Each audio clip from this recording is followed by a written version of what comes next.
start. MTC. Unit 18 No Analysis. Anne Thorndike, a primary care physician in Boston, had a crazy idea. Boston 1, Anne Thorndike. She believed she could improve the eating habits of thousands of hospital staff and visitors without changing their willpower or motivation in the slightest way. In fact, she didn't plan on talking to them at all.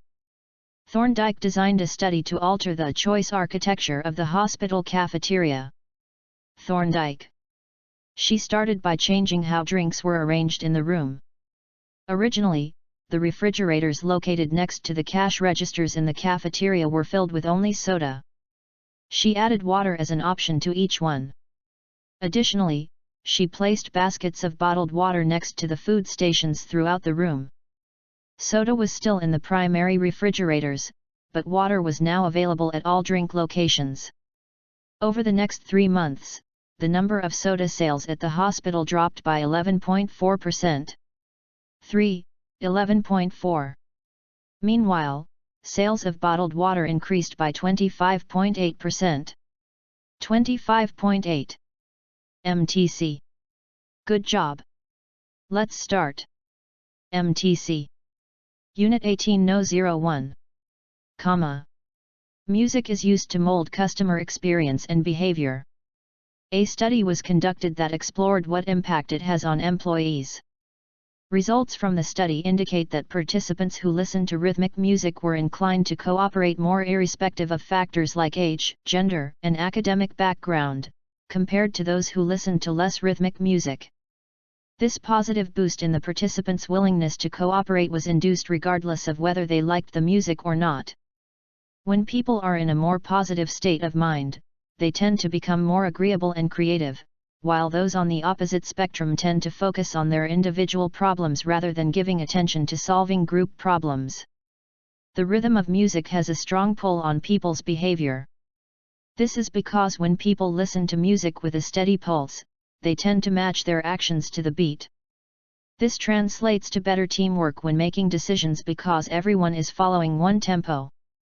MTC. Good job. Let's start. MTC. Unit 18 No 02. At the University of Iowa, students were briefly shown numbers that they had to memorize. Iowa. Then they were offered the choice of either a fruit salad or a chocolate cake.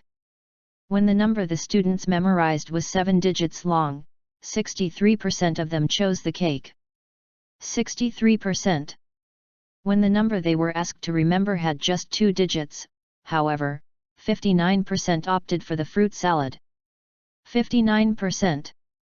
Our reflective brains know that the fruit salad is better for our health, but our reflexive brains desire that soft, fattening chocolate cake. If the reflective brain is busy figuring something else out like trying to remember a 7-digit number, then impulse can easily win. On the other hand, if we're not thinking too hard about something else, with only a minor distraction like memorizing 2 digits, then the reflective system can deny the emotional impulse of the reflexive side. MTC. Good job. Let's start. MTC. Unit 18 No 03. In 2011, Micah Edelson and his colleagues conducted an interesting experiment about external factors of memory manipulation. 2011 Micah Edelson. In their experiment, participants were shown a 2-minute documentary film and then asked a series of questions about the video. 2. Directly after viewing the videos, participants made few errors in their responses and were correctly able to recall the details. 4 days later, they could still remember the details and didn't allow their memories to be swayed when they were presented with any false information about the film. 4. This changed, however, when participants were shown fake responses about the film made by other participants. Upon seeing the incorrect answers of others, participants were also drawn toward the wrong answers themselves. Even after they found out that the other answers had been fabricated and didn't have anything to do with the documentary, it was too late. The participants were no longer able to distinguish between truth and fiction. They had already modified their memories to fit the group. MTC. Good job. Let's start. MTC. Unit 18 No 04. Comma. Some researchers at Sheffield University recruited 129 hobbyists to look at how the time spent on their hobbies shaped their work life. Sheffield 129. To begin with, the team measured the seriousness of each participant's hobby, asking them to rate their agreement with statements like "I regularly train for this activity," and also assessed how similar the demands of their job and hobby were. Then, each month for 7 months, participants recorded how many hours they had dedicated to their activity, and completed a scale measuring their belief in their ability to effectively do their job, or their self-efficacy. 7. The researchers found that when participants spent longer than normal doing their leisure activity, their belief in their ability to perform their job increased. But this was only the case when they had a serious hobby that was dissimilar to their job. When their hobby was both serious and similar to their job, then spending more time on it actually decreased their self-efficacy. MTC. Good job. Let's start. MTC. Unit 18 No 05. Comma. Why do we help?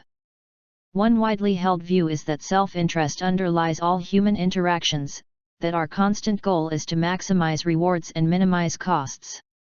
Accountants call it cost-benefit analysis.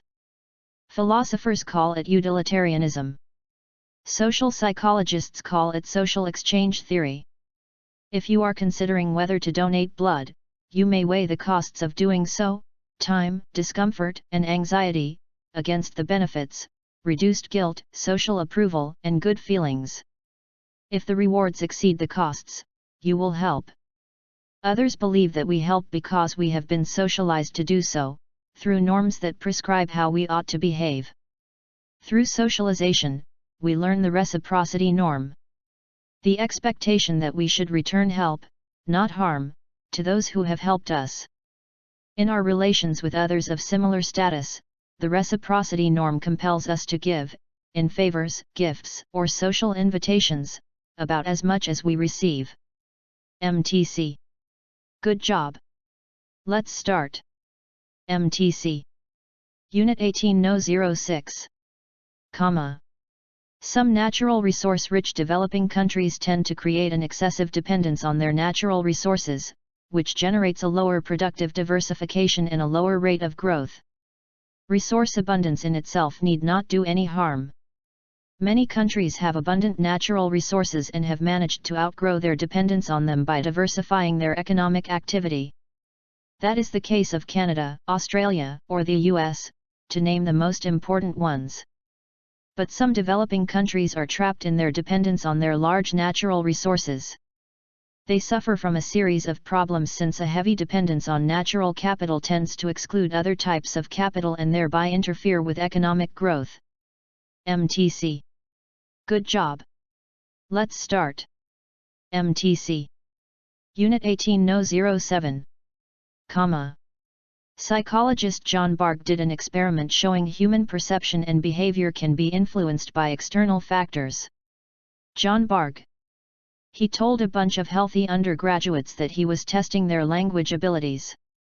He presented them with a list of words and asked them to create a coherent sentence from it. One of the lists was "Down Sat lonely the man wrinkled bitterly the with face old." Down Sat lonely the man wrinkled bitterly the with face old. Bitterly, the lonely old man with the wrinkled face sat down is one possible solution. Bitterly, the lonely old man with the wrinkled face sat down. But this was no linguistics test. Bargh was interested in how long it took the students to leave the lab and walk down the hall after they were exposed to the words. Bargh. What he found was extraordinary. Those students who had been exposed to an elderly mix of words took almost 40% longer to walk down the hall than those who had been exposed to random words.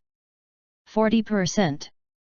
Some students even walked with their shoulders bent forwards, dragging their feet as they left, as if they were 50 years older than they actually were. 50.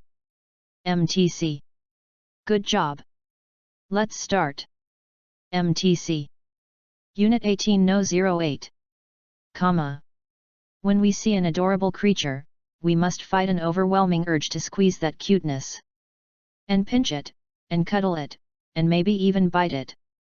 This is a perfectly normal psychological tick and oxymoron called cute aggression, and even though it sounds cruel, it's not about causing harm at all.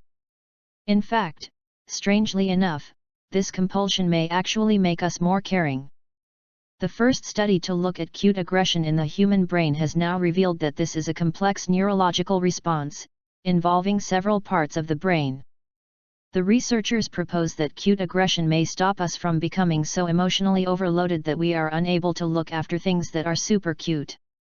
Cute aggression may serve as a tempering mechanism that allows us to function and actually take care of something we might first perceive as overwhelmingly cute, explains the lead author, Stavropoulos.